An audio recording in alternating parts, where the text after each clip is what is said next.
Сайн байна уу? Энд байж байгаа юм. Тэгээ өнөөдөр би тэдэд хүмүүст зориулж энэ хүү подкастыг хийх гэж байгаа.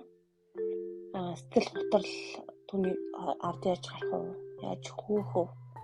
гэдэг талаар би бас эцэст нь хамт залбирыг бодож байна. Тэгэхээр та хэрэг зэ сэтгэл готролд орж байгаагүй бол үнэхээр сайн байна. Тэгээд хэрэг таны хин нэгэн тань сэтгэл готролд ордог ч юм уу? Хүнд хэлбэртэй байх юм бол та энэ хүү подкастыг түнтэй хуваалцаж болно.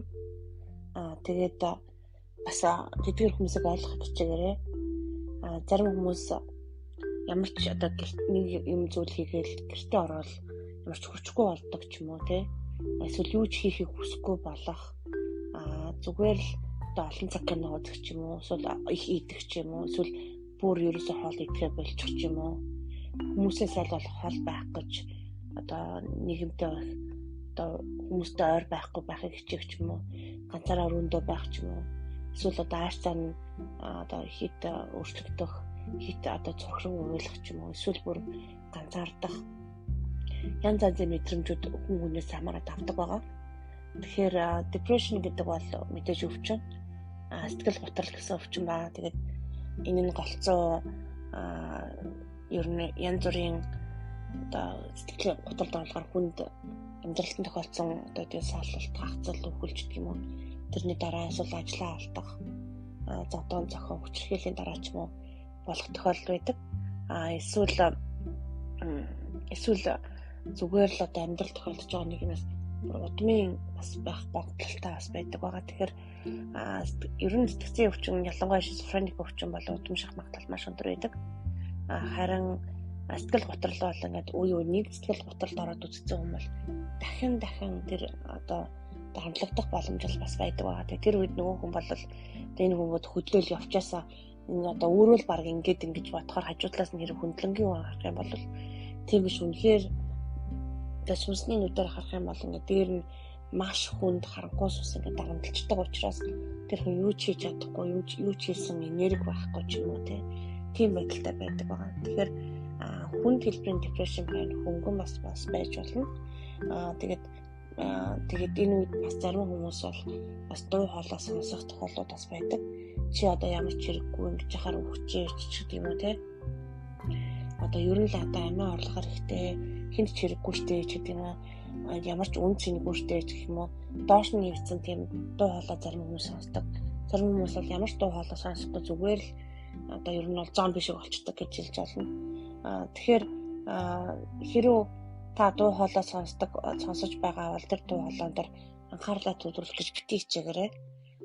Ер нь бол альва өвчин залбирах үед дахиж буцаж ирэх ч юм уу тийм өвчнгүүдийн нэг бол үнэхээр депрешн, сэтгэл готрлын өвчин байгаа. Ер нь сүнслэг өвчнгүүд бас дахиж орж ирэх гэж оролддог байгаа. Нэгсэндээ хуучин гэртээ. Тийм учраас хөөж сурах одоо дотор хүн чинь хүчтэй болоод хөөж сурах явдал маш чухал байгаа. Тэгэхээр би ямар нэгэн өвчтөй байх үед бол маш их эсэргүүц залбирахаас гадна яг эсрэг үйлдэлүүдийг хийдэг байгаа. Жишээлбэл нойрчин өрөөл унтах гэдэг юм бол аль болох сөрөн байх гэж чиг хэрэгтэй. Ганцаар баймар сангадах юм бол аль болох найз нөхдөдөө байж гадуур салхинд алхах ч юм уу, албаар хүмүүстэй хамт одоо тоглох ч юм уу, ямар ч хүсэлтэн төрөхгүй байсан ч гэсэн тэдгээр зүйлүүдийг хүчээр хийх шаардлага заримдаа гардаг. Тэгээд жишээлбэл сэтгэл готрлын биш өөрөөсөө өвчин байна л да. Жишээлбэл би одоо миний хамаг би хөдлөхгүй болсон байхад би дасгал хийдэг байсан. Ер нь дасгалаа аль болохоор таслахгүй байхыг хичээдэг. Тэгээд ямар ч дасгал хийх боломжгүй байсан. Тэгээд тэр үед би нүдний дасгал хийж байсан.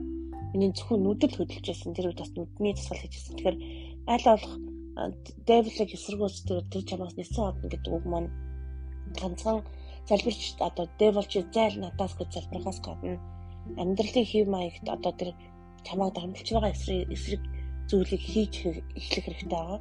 Тийм болохоор нэгдүгээрт мэдээж депрешн чи зайл гэж хүү назарын Есүс Христосийн нэрээр хоёрдугаарт нь яг тэрний эсрэг зүйлүүдийг авах хэрэгтэй.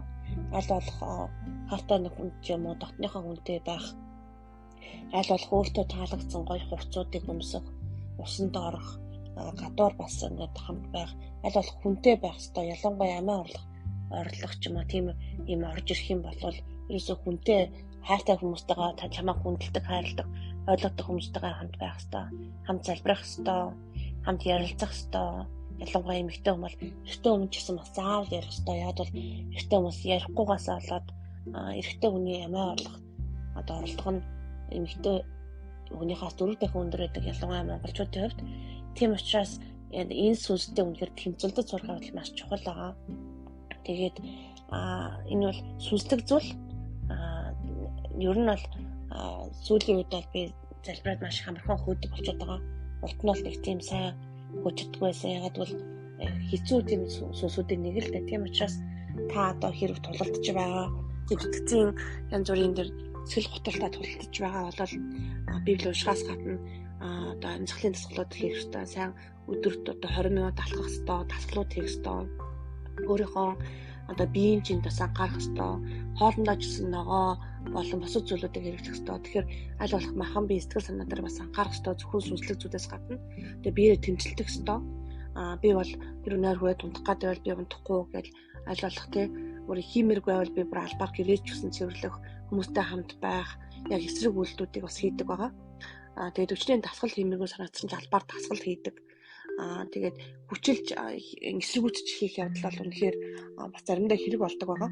Тэгээд өөртөө бас алхмууд гаргах хэрэгтэй. Хэрэг би сэтгэл готрол юм зөвхөн шин тэмдэглэх юм бол би энийг нэг хийх хэрэгтэй гэдэг тэрэн дээрээ анхаарах хэрэгтэй шүү. Тэгээд тийм учраас сэтгэл готрлыг би одоо дахиад залбирая. Назар Есүс Христосийн нэрээр янз бүрийн сэтгэл готрлын тэр бүх симптомууд яг одоо зайл Назар Есүс нэрээр сэтгэл готрлын сүнсч зайл сонсогч нэрнээс хэрэг байгаа бол тэгээд эзэн минь бас тэдгээрээс хамгаалж өрөө хүмүүсийн тархитлагыг хамгаалж өрөө таны оюун ухаан биднэрт байгаа. Үнээр эзэн дотор бид амьд байх болно. Яг одоо эзэн дотор амин үнээр бэлгсэн дүүрэн амьтай байх болно. Тэгээд баяр баясгалантайгаар дүүргэж өөр эзэн минь Назарын Есүс Христосийн нэрээр